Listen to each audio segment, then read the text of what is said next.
how is it going, happy peeps? It's your boy DVD. I'm back again with another video. As we're going to the international break, reviewing the games that's been passed. I don't know. I don't even know how to feel. I had digested the North London derby. Still seething, but it's not going to get any better. I'm still going to be as vexed as ever. Let's dive right into it. Let's start at the derby. What do I make of it?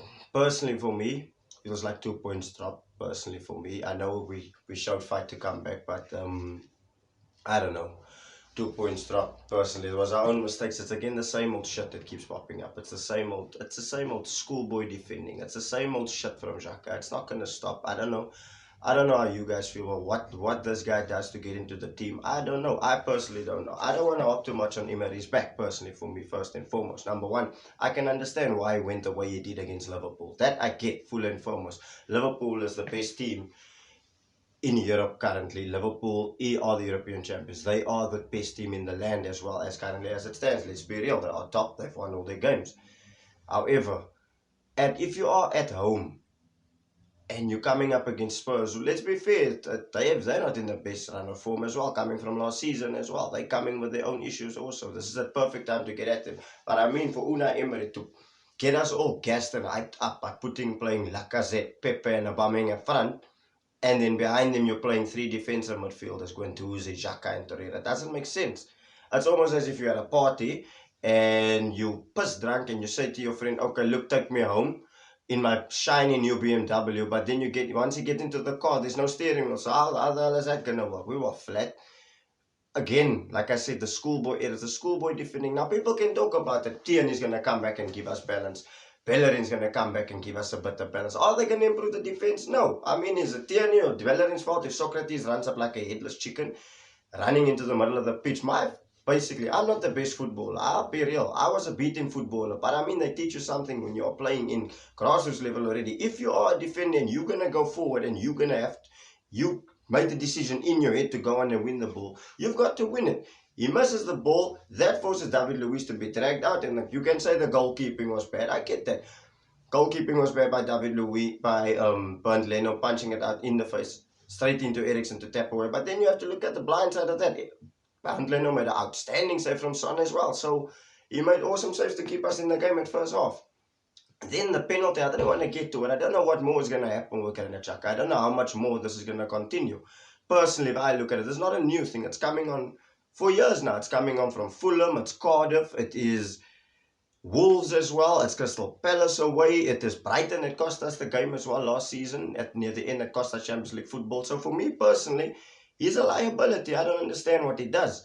Now again, 2-0 behind in a big game. We're not going to win the game. Let's be real. We're not going to win the game. We're facing an uphill battle.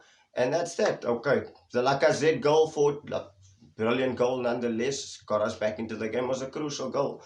But again, like I said, I have to come down to Emery's team selection as well. It's if you are, like, I understand it's going to take time. I know you are pragmatic in doing your changes and all of that. But I mean, last season when we were down in games, I've seen Emery make changes at half time. Now, all of a sudden, against Liverpool, he waits for a couple of minutes. The same against Tottenham, he waits for a couple of minutes to make a change. And it's no coincidence that when Guendouzi became a factor once Torreira came. I think Torreira had a shocking game.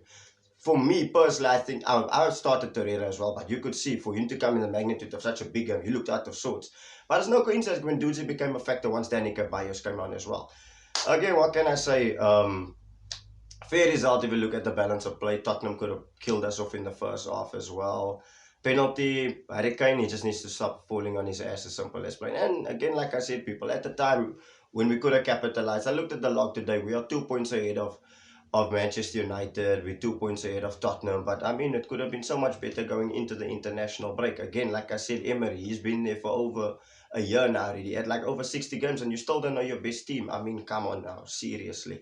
And for us as Arsenal fans, we can see it. We know exactly what is lacking. We know, technically, in my opinion, there's only one position in that team which should be possibly give you a headache. It should be maybe somebody playing next to Torreira. It should be a choice either between Willock or Xhaka or Ceballos or whoever, even up front. Even bring Ozil back into the thing even, or something, whichever. It shouldn't be a chopping and changing around in midfield. I don't know. He needs to find his balance in his team. Until then, I can only see the problems going on.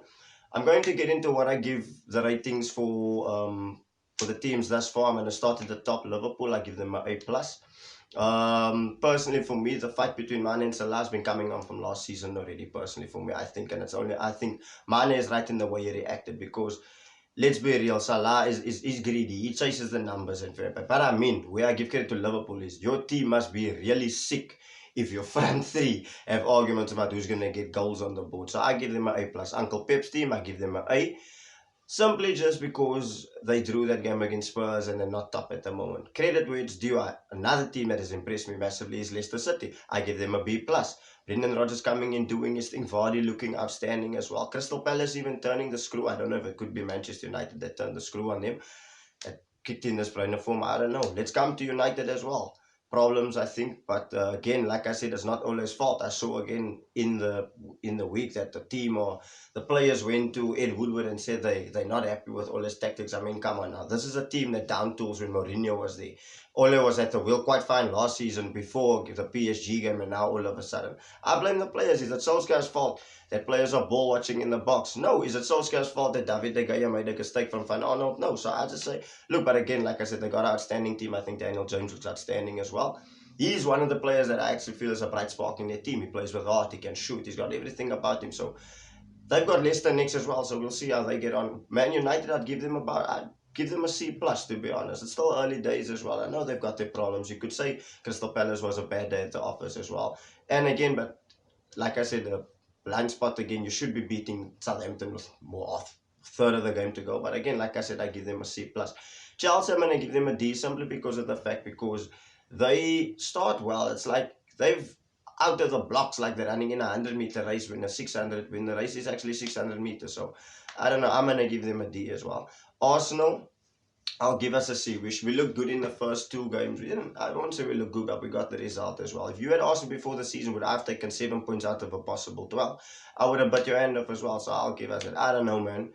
Guys, thank you so much. I'm gonna once again say thank you for all the love and all the subscribers. Without you guys, don't know where I'd be. I'll try to keep giving the content as you as well, but I'm going to take a break now for the next 2 weeks. I'm going to recharge my batteries. It's your boy DVD, and I'm out here.